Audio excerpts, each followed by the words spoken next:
Um, Thank you for bringing in the Double Blind magazine. What is Double Blind for people who don't know? DoubleBlind is a media company and education platform covering all things pertaining to the psychedelic movement. So we have a print magazine that comes out twice a year.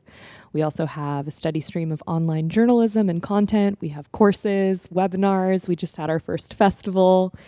Really, our intention is to kind of be the one-stop shop for folks who are looking to embark on a journey with psychedelics and also who want to understand the nuanced conversations that are happening within the psychedelic industry. And what is a double blind for people who don't know? Well, DoubleBlind was named after the double-blind randomized clinical trial, which is sort of the gold standard in science for investigating the safety and efficacy of a drug. And so a lot of people think that we named the magazine as sort of a nod to our reverence for science. And that's true to a degree, but for folks who really know, it's also kind of a poke and a prod at the limitations of the FDA approval process, given that people have been doing plant medicine, so to speak, for thousands of years. And there are many drugs that have been approved by the FDA that turned out to come with damaging side effects, to not be particularly effective. Meanwhile, there are medicines that have been used since time immemorial that are currently still prohibited by the federal government. What's your background in journalism? I've been a journalist my entire career. When I was, how old? I'm trying to remember, like 19. I got my first internship at CBS News in Washington, D.C., and that turned into a job. I was actually helping produce broadcast news at CBS in Washington before I even graduated college. And then when I graduated college, I went on to work at the CBS News affiliate in Los Angeles and did the whole kind of breaking news thing for a while until I realized that for me, I majored in philosophy. I prefer to go deeper than sort of the major news network broadcasts were allowing for. And so I transitioned into print writing, worked at a magazine, worked at a newspaper, got my master's in journalism from Columbia, did a lot of different kinds of things before starting DoubleBlind. Nice. And so you majored in philosophy. Was there any particular bent to the kind of philosophy you were studying? I mean, it was a very ethnocentric curriculum. We went through all the major Western philosophers, starting with Plato and Socrates in ancient Greece and going all the way through to the 19th century and existentialism. I was allowed to take one class that wasn't Western philosophy, and I chose to take a class in Taoism. But yeah, philosophy definitely laid the foundation for my entire outlook on life. Right. Well, it lays the foundation for everyone's outlook on life, but most of the time, people don't know that they are operating from a philosophy. But by definition, everyone is operating from some philosophy. They just don't know it. Yeah, I would say that's true. So you decided to go down. I'm particularly interested in Taoist philosophy. Was there anything about that particular philosophy that tickled your fancy? I think, generally speaking, that I was really struck by how cerebral and almost overly verbose Western philosophy can be. And so for me, what I loved about Taoism was sort of the simplicity of it, that a lot of the tenets are based in sort of poetic and simplistic teachings that just feel intuitively true. So that, to me, was eye-opening, and I think was the beginning of my investigation into how I might come to understand my truth without going down these endlessly academic rabbit holes that never really seem to end up anywhere. Have you read or heard of a book called How to Be Perfect by Mike Schur? So he's a guy who he wrote and created a TV show called The Good Place, which is about a woman who dies and goes to heaven but is misplaced there. So she's supposed to go to hell, but really she's misplaced in heaven. And there's a lot of very deep philosophical questions around what it means to be good and what it means to be evil threaded through that show. And then he subsequently wrote a book about philosophy. So he goes into Aristotelian philosophy. He goes into is it Kantism? Kantism. Is it ism? Kant. I don't know. I know. Anyway, I'm in the midst of it and really enjoying it because he breaks down into very simple and funny terms these various philosophies. And he's like, imagine if you had the smartest people in the world spending much of their time articulating the way in which people live their lives and various virtues, and then they wrote these books that were so incredibly dense that no one could ever crack the code or read them. So his whole point of the book is to make it as digestible as possible, and it really does make you rethink, these little decisions that you make throughout the day. And I've very much enjoyed it and have had a curiosity around philosophy for a long time. I don't know what to say to that. We're just continuing to go. We're continuing on a conversation. So you went to journalism school. You majored in philosophy. What did you do after that?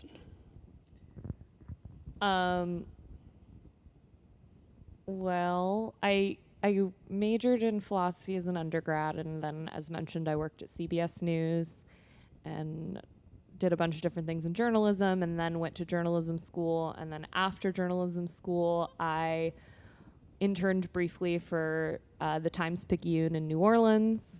And what was that? The Times-Picayune is sort of the legacy newspaper of New Orleans. It's like the New York Times or the LA Times of New Orleans. It's been around forever and ever, and I loved the city, and I felt like if I wanted to be a reporter in the city, that was the only place to be. But unfortunately, the Times-Picayune fell prey to what many of the legacy newspapers in the country fell prey to, which is that they just they couldn't sustain their overhead, and they had to cut a lot of staff. They cut like 25% of the newsroom as my internship was coming to a close, and they were just like, sorry, we just can't hire you. And I was like, okay. So then I came to LA. I was working for a media startup for a minute. I had a column on cannabis with LA Weekly. I don't know. I did a lot of things. I reported for Vice. I was freelance writing, and then in 2018, I had the idea for DoubleBlind. So I've been doing that ever since. Got it. Mm-hmm. So DoubleBlind is a biannual print magazine. It's also a digital magazine. Yes. Is that right? Okay. And how do you balance the incentives of digital news with print magazine? Because, and I'm more broadly, I just want to give people here's a better question for you. How do you think about SEO in the current digital landscape? And what is SEO for people who might not know? There's when people read a story, they tend to just they read it and they think about it, but there's a lot that goes on behind the scenes. Tell people about SEO and how you think about that as a journalist. Yeah, sure. So I've pretty much spent my entire career thinking about what I call innovative models for funding meaningful storytelling. That's just a fancy way of saying that I've been really traumatized to see what's happened to the journalism industry as mentors that have devoted their entire lives to legacy newspapers have been let go. And, there's been this transition towards sponsored content and other sort of models of journalism that I think dilute the value of the articles themselves. So this is a really big conversation, and SEO, which stands for search engine optimization, is just one sliver of it. It was about 2016.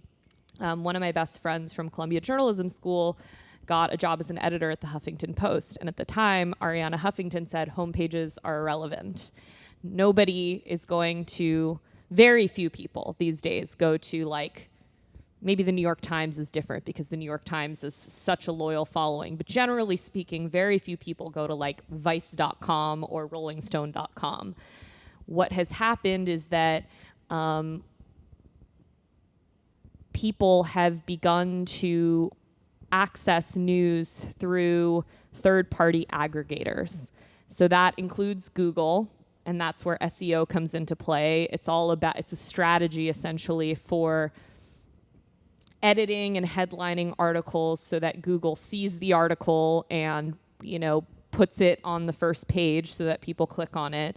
But it's also, about how you image and headline a story for Facebook versus Twitter versus Instagram versus TikTok versus YouTube. There's a million different ways that people get to articles.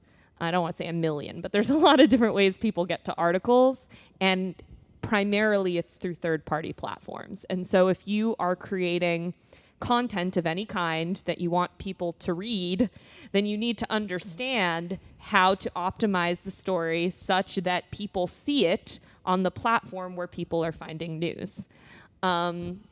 It's frustrating because, as a journalist, I just want to tell the stories that I think matter and that are the most interesting. But I have to take these tools into account because I have, a longtime journalism mentor that used to say to me, it doesn't matter how good the story is if no one reads it.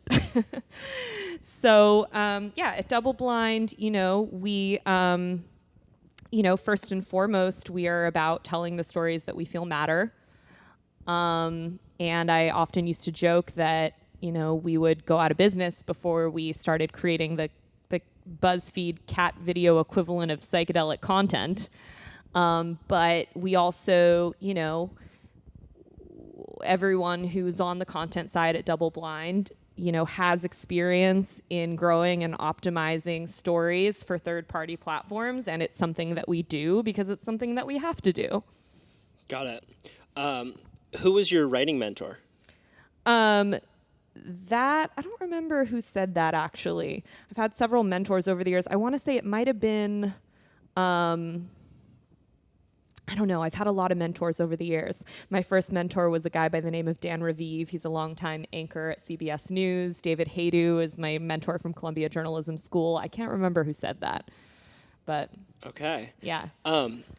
So how do you balance those various incentives? Because the amount of people who read DoubleBlind, the amount of eyeballs that you get, largely determine your ability to continue, because that determines your ad revenue. Is that right?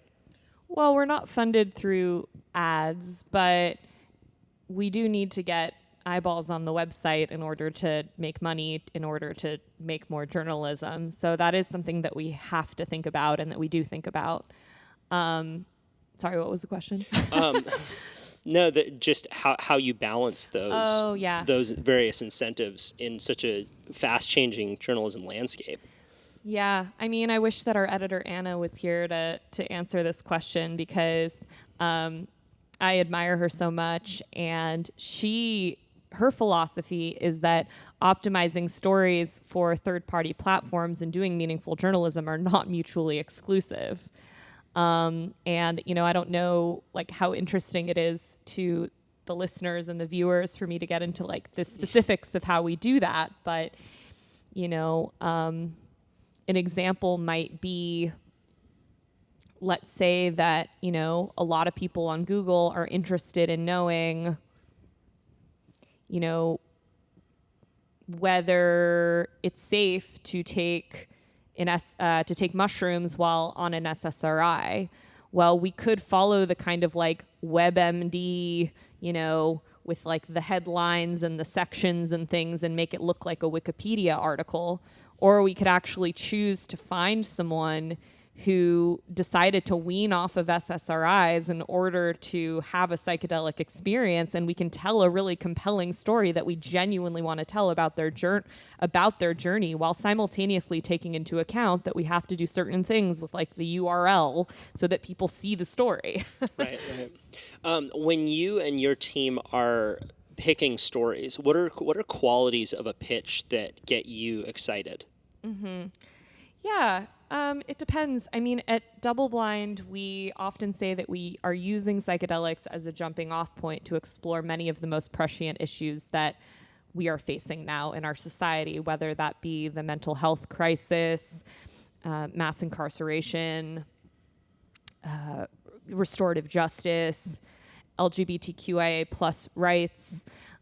So I think for us, we're interested in stories that have implications that extend beyond psychedelics specifically.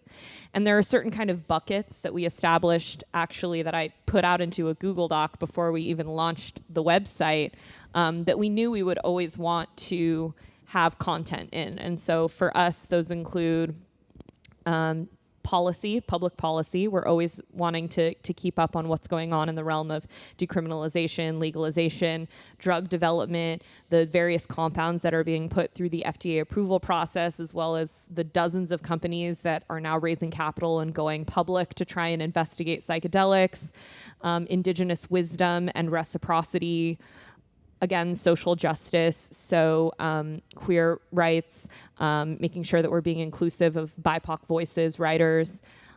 I mean, there's just spirituality and mysticism, the climate crisis. I mean, I'm going to forget some, but the point being that every single issue of the magazine, we sit down and we say, okay, like, let's make sure that we have at least one story in every single one of these buckets so that we are sure to be giving an inclusive, kaleidoscopic, representative picture of not only what is going on within the psychedelic movement, but the greater implications of the psychedelic movement for the world that we live in.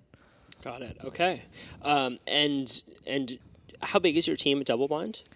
I would have to count. I think there's like 5 full-time people and like 4 part-time people, and then we have a lot of freelancers that we work with. Right. Yeah. Are there any stories that come to mind that you have been most proud to tell? I'm sure there's been a lot, so it's a broad question, but you are covering a lot within the psychedelic movement. Is there just first one that comes to mind that really hit and you can say, I'm very stoked that we put this one out? I mean, 2 of the stories that I often point to when people ask me that are a story that was written by Alnur Lada called The Paradox of Conscious Capitalism, and also a story that was written by Nicole Howell, an attorney, on what she feels like is the best sort of model for the forthcoming psychedelic industry to ensure equity and access. And they both put forth their op-eds or think pieces, and they both put forth different opinions. Al Noor basically says there's no universe in which capitalism is conscious ever. Capitalism is an inherently flawed model that oppresses people. And Nicole says, based on her experience, having been in the weeds of cannabis reform in California, from the medical legalization of cannabis all the way through to Proposition 64, she thinks that it's naive for us to just say, like, let's blow up the whole system, and that actually, if we want to ensure equity and access to psychedelic medicines, that we need to look at the mistakes that were made within cannabis and try to correct for them and put regulations in place now that are going to ensure that history doesn't repeat itself. So those are 2 pieces that I really love, and that I encourage people to read if they're interested in the ethics of mainstreaming psychedelics. Did either of those articles sway you from an initial position? I don't know. I hear both. I understand both of their perspectives, and I don't know. I think that I tend to be anti-capitalist in nature and to feel like the system is just inherently flawed, but I appreciated Nicole's perspectives and I appreciated the concrete proposals that she put forth. So as you mentioned at the beginning, DoubleBlind, it's written journalism, it's digital journalism. You're doing events, you do courses. What have been some of those bets that you've placed that you weren't sure at the time would work that have really paid off? I mean, starting DoubleBlind in the first place. That was the big. Yeah. That was the big bet. Yeah, I mean, everyone thought I was crazy to start a print magazine in the 21st century. Like, print's dying. Nobody buys magazines anymore. I just wanted to do it. Was it immediately? Did it immediately catch fire? Yeah, it did. It did. Mm-hmm. Tell me about that moment. I mean, it was insane. I literally had this idea like in a vacuum. Like I was just meditating in my apartment and had the idea. And every step of the way, as we face challenges, as all startups do, I feel like, I don't know that I should like anthropomorphize the universe. I kind of take issue when people say like the universe, but I do feel like the universe, like every time that I faced a challenge, presented me with an opportunity that just kind of encouraged me to keep going. Everything just felt so serendipitous. Like, for example, when I had the idea, it was only like a couple of months later when the World Ayahuasca Conference reached out to me and asked if I wanted to cover the conference as a journalist. And I was like, yeah, sure, but can you also give my magazine a booth? My magazine that didn't exist, that we had no articles for and no money to print. And they're like, yeah, sure. And this was, I think they approached me like at the beginning of 2019, and the conference was in June, and I was like, oh, shiitake mushrooms, like better make a magazine. So put the magazine together, just started reaching out to writers and photographers who I had worked with in the past in other newsrooms. And, I'm always reluctant to ask, artists of any kind to do something for free, because if you are a writer or an artist, like, that people always ask you to do things for free. But I actually had deep relationships with these people, and I was like, hey, I have this idea, like, do you want to contribute? And everyone said yes. Everyone just pulled together and like took photos for it and wrote articles for it, and it just came together. My best friend, who from college is an amazing designer, he like magically put it together with like very few like pieces of art and things. Like, he made some art for it, he found some stuff in the public domain, and like we just kind of like put it together. And then shortly thereafter, we were introduced to Sarah. Her name's Sarah Schnurr, and she has been just totally integral to the development of DoubleBlind. And it was the same sort of thing where I didn't have a relationship with her at all, but I knew that if we were going to launch a magazine, we needed someone who understood social media. And she just like, we had nothing to give her except for like our excitement and our gratitude. And she just came on board. She launched our Instagram, and it was like, boom, like all these people started following us. Like we put out the first magazine, we got all these orders. I was like, oh my God, like we got so many orders for issue 1. My mom was trying to ship them out of her garage, and she was like, Shelby, I literally can't, like, what the hell is going on? Like, this is crazy. And then when we launched the first articles on our website, we had absolutely no ad spend or anything, and we had more than 100,000 people on our website in the first month. Our server almost crashed. I was like, this is insane. It felt like it wasn't about us anymore. We were just literally putting something into the world that people wanted and needed, and that it was the perfect timing for. Do you have a hunch on why it was so immediately successful? Yeah. I mean,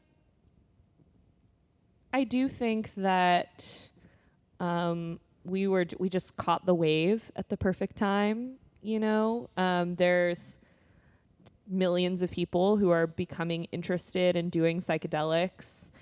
People refer to it as the pollen effect. Michael Pollan's book, How to Change Your Mind, piqued a lot of people's interest. And there was just this kind of content void, like a lot of basic information that was not really out there or was out there, but people didn't trust or that wasn't accessible.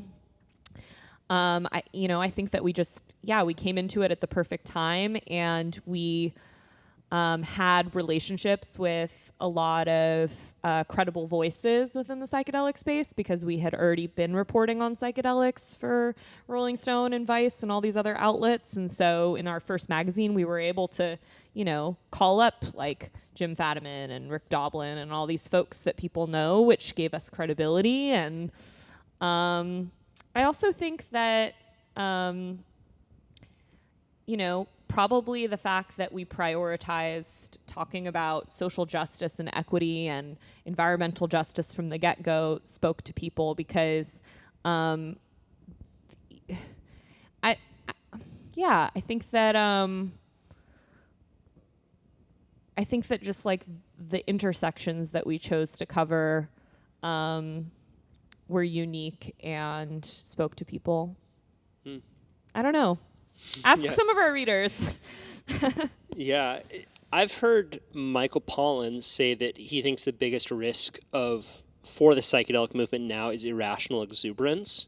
Yeah. Now that you're such a big player in this space and you have so many eyeballs on DoubleBlind, how do you navigate that? Because that does seem to be something that a lot of people who get into the psychedelic movement fall prey to. Whether they have their first psychedelic experience and they want to shout it from the top of a mountain, or they write about it in an extremely positive way. How do you navigate that conversation, given that you're such a big voice in the movement now? I mean, we're just honest. From the get-go, it's been a part of our mission to write about the limitations and the risks of psychedelics. And it's our responsibility to do that as human beings, also as journalists. I have another mentor, and now I remember who, Nick Lemon from Columbia Journalism School, that always used to say, read your work like your enemy would. And that's good. So, obviously, journalists are human beings. They have opinions, but it's our responsibility to do our best to keep our cognitive biases in check. I want to ask you more about meditation, because it's interesting to me that you got the idea for DoubleBlind not on a psychedelic trip. Have you been a meditator for a long time, and what role does meditation play in your life? I started meditating regularly actually after my first ayahuasca experience, which was in 2015. I just emerged from that experience realizing that my mind was out of control and that I needed to get it in control.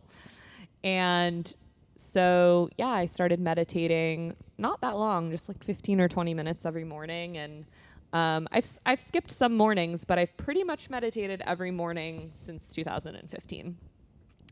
And if I don't meditate, I just don't feel like balanced. Like I feel like my whole day is off kilter if I don't meditate. Is there a kind of meditation that you do, or a mantra or app or anything like that? Not really. I typically sit in silence. I have a meditation pillow in my room, and I sit with my hands in my lap, and sometimes I just focus on my breath. Sometimes I count to 10. Sometimes I do mantras. Sometimes I imagine I'm drawing like different sides of a box over and over again. I also have a song bowl that I play and sing with sometimes. I have a drum that I like to sing with. So it just kind of depends on my mood. I'm open to different modalities of meditation, but typically just silence. there's obviously a connection between psychedelics and meditation, but I would love to hear how you would articulate that connection.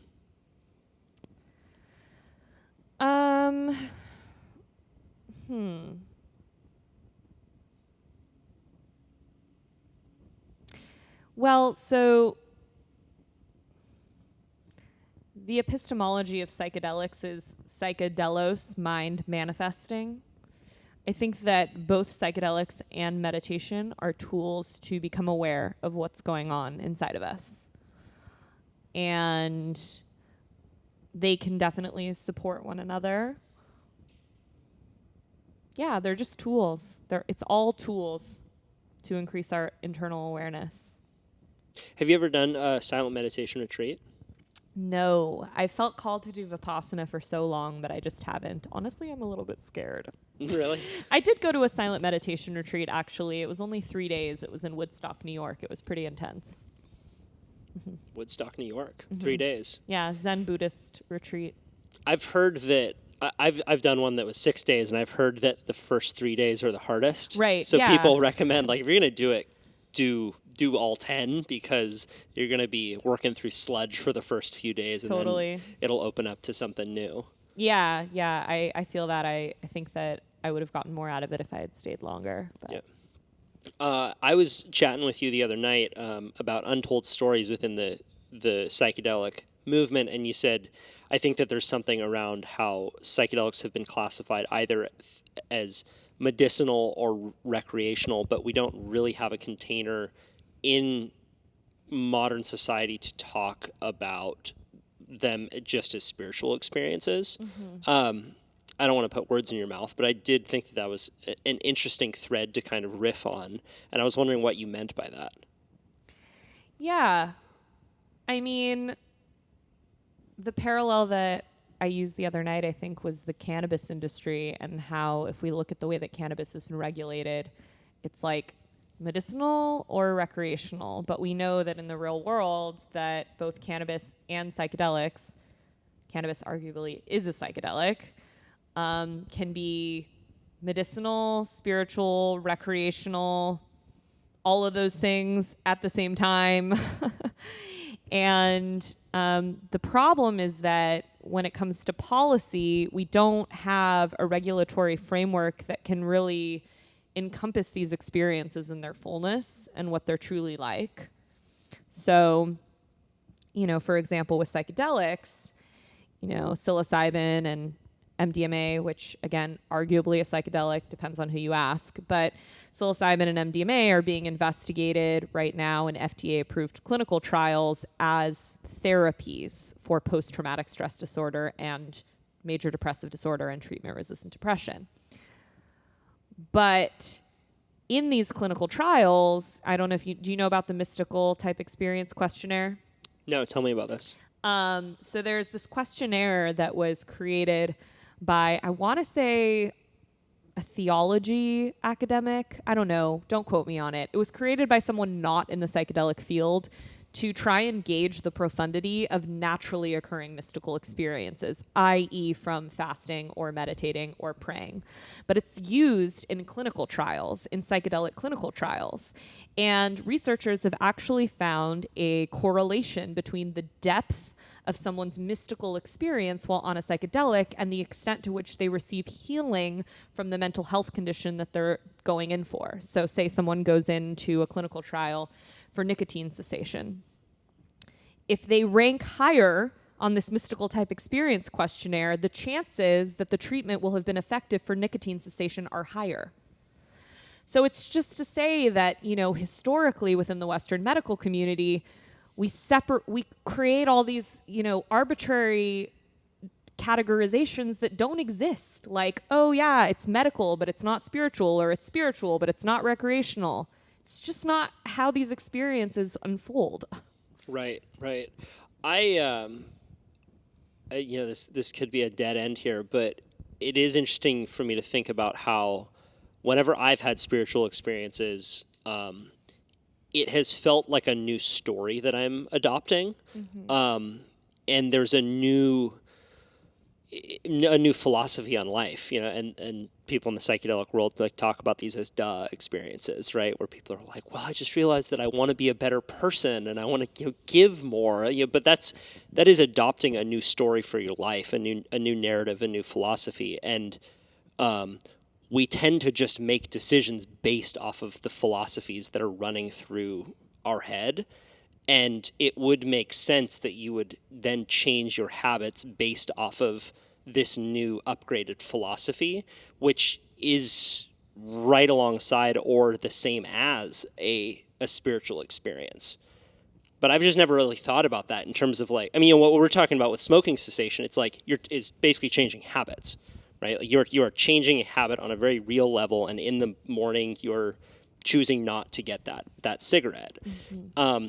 But if you look at like a book like Atomic Habits with James Clear, he really talks about how identity shift is the most powerful driver of change, because you are then just making your decisions based on the kind of person that you believe yourself to be, right? Like, and you can change your identity based off of a series of habits. For example, if you never considered yourself an athlete, but then you start putting your tennis shoes outside your bed and your jump rope outside your bed, it will take a certain number of days of doing that, but eventually you will identify as an athlete, and you'll begin to identify as an athlete, and then you'll just start to do things that an athlete would do. But that's a very long-winded way of saying I think that it makes perfect sense to me that spiritual experiences would be a major driver of changing habits. Right, yeah. You're really getting to the heart of some of the biggest questions that people are asking about why psychedelic therapy is effective. I think that there's, there's a lot of hypotheses about whether psychedelics are therapeutically effective because they're changing the way that your brain works on a physiological level, or if it's more about a shift in perspective or narrative. The psychedelic, the actual drug, does not stay in your system for that long. It stays in your system longer than sort of the experience of the drug, but it doesn't stay in your system for years. And yet, you talk to people like 5-10 years after a psychedelic experience, and they will still rank it among one of the 5 most meaningful experiences of their life, alongside experiences like the death of a loved one or the birth of a first child. Like, that's proven from clinical trials out of Johns Hopkins and NYU. So, yeah, it's interesting. Some other kind of like threads to pull out of this conversation would be currently there, as I mentioned, there are dozens of pharmaceutical companies that are investigating sort of optimized versions of psychedelic compounds for therapy. For example, an ayahuasca transdermal patch that doesn't make you purge, or an LSD-like compound that lasts like 4 to 6 hours instead of 12. Or, maybe a psychedelic that doesn't make you trip at all. And, these companies are asking, will these compounds be equally as effective if we take out the trip, or if we take out the possibility for a bad trip, or if we make the trip more mild? And that really gets to the heart of, again, like what is causing the change? Is it physiological, or is it empirical? Yeah. Well, I would, this is maybe biased just because I tell stories, but I think that it's the story. And I think that mud water tastes and makes you feel different based on the marketing and branding that you've been exposed to. Like, straight up, I think that the stories that we tell, and I think that is the power of marketing. I think that people who believe certain stories about brands, about products, about people, like, there is your body is so receptive to your thoughts that it is undeniable that if you think a thought, chemicals in your brain are going to change. So depending on what stories you're walking around with, it's going to affect you on a physical level, which, mean, which is why I think that journaling post-psychedelic trip is so effective, because you're essentially writing out little mini stories. And whether it's your insight or a profound insight, or it's a neurotic thought, you're forced to get that story out of your head and onto a journal and decide whether or not you want to keep walking around with it, clanking around in your head.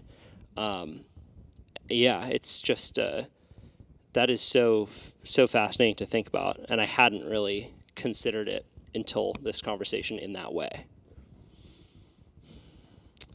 Do you, what are other stories in the psychedelic world that you feel have not been told and would be really interesting to get out there in the coming years? I mean, there's so many stories. I literally have a spreadsheet of like dozens of stories. Give them to me. I want them. I'm trying to think of, I mean, to me, again, the number of stories are infinite. So I don't know that I can just give you stories, but I can give you ideas within which there are many stories that I think should be platformed and investigated more deeply. So we talked about sort of this false dichotomy between recreational and medicinal use. Where does spiritual use fit in? There's a lot of stories within that that we were talking about the other day, but, you know, sort of advocates that are hoping that Congress is going to amend the Religious Freedom Restoration Act to allow for the spiritual religious use of psychedelics by more groups in the country. There's lots of groups that are already claiming to be legitimately using psychedelics for religious reasons and saying that they're protected by the First Amendment, which like may or may not be true. Who knows if that would stand up in court, but there's actually only 2 groups in the United States that have been granted the federal right to use psychedelics. That's the União de Vegetal, which is a Brazilian ayahuasca church, and the Native American church, which has the right to use peyote. So that's, you know, there's a whole thing there. Lots of stories within that. The Native American church was, if I'm not mistaken, one of the primary watershed moments that happened in 2006, right, where they were granted the use of peyote in 2006, right alongside when Roland Griffiths came out with his paper. And I remember in Pollan's book, he talks about those 3 moments. Do you know if that first one happened in 2006? And that was, I believe that was the church, but I could be don't mistaken. Quote me on it. I want to say that it happened before 2006, but don't quote me on it. Okay. So it's an easy Google. Right. So right now, just a couple religious groups have the ability to use psychedelics within ceremony, and there are a number of others that are petitioning to. There's a number of other groups that are just doing it and saying they're protected. So who knows what would happen if they ended up in court. There are groups that have applied for exemptions to the Controlled Substances Act, to the Drug Enforcement Administration, but the DA has kind of just been sitting on those applications and hasn't done much with them. So hopefully we'll see some movement there, because oftentimes at DoubleBlind we say that we're not trying to create a hierarchy of set and setting. And what we mean by that, set and setting being the term that was popularized by Timothy Leary and his colleagues at Harvard, talking about sort of the environment in which you have a psychedelic experience, both internally and externally, just for folks who don't know. But it's just to say that, we're all for people doing psychedelics however they want, as long as they are doing it in a way that's safe and they're being respectful of the sort of lineages and traditions from which these medicines come. In terms of other buckets of stories, I mean, like I said, there's just so much, but I also, I feel that there is a lot more discussion and reporting to be done around this concept of psychedelic exceptionalism, which was popularized by Dr. Carl Hart, neuroscientist at Columbia. The idea being that, in society, specifically within the psychedelic movement, we often create a hierarchy in which we say certain drugs or certain types of drug users are better than other types of drugs or drug users. And this encourages the continued disproportionate marginalization of certain communities that have historically been targeted by the war on drugs. So at DoubleBlind, we are interested in having more conversations around the decriminalization of all drugs as opposed to the decriminalization of just certain kinds of drugs, for example, natural psychedelics. Where do you stand on that issue? Because that is one that fractures people. People who are psychedelic enthusiasts still are more weary of decriminalizing a drug like heroin or meth. It's just ridiculous to not decriminalize all drugs. We have decades of public health data showing that criminalizing drugs does nothing for public safety or health. And so, should all drugs be legal? I don't know. That's another question. But yeah, no, we should not be incarcerating people for the possession of drugs. It's just unbelievable that we're even still having this conversation. What do you think? What do you think that would do? Let's say we decriminalize all drugs. Paint that future for me. I mean, all you have to do is look at Portugal, which did decriminalize all drugs. Drug use doesn't go up, but the safety of drug use goes up. Injection, sites where people can go and get clean needles, etc. People aren't afraid to call for help if they're overdosing or someone they love is overdosing. Yeah. Super interesting.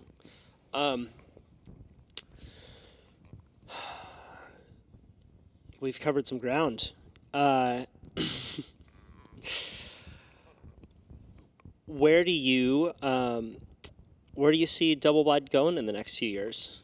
I mean, we have hit, and maybe this is a better question, and then we can get to that one. But we did just see a bit of a psychedelic bubble pop.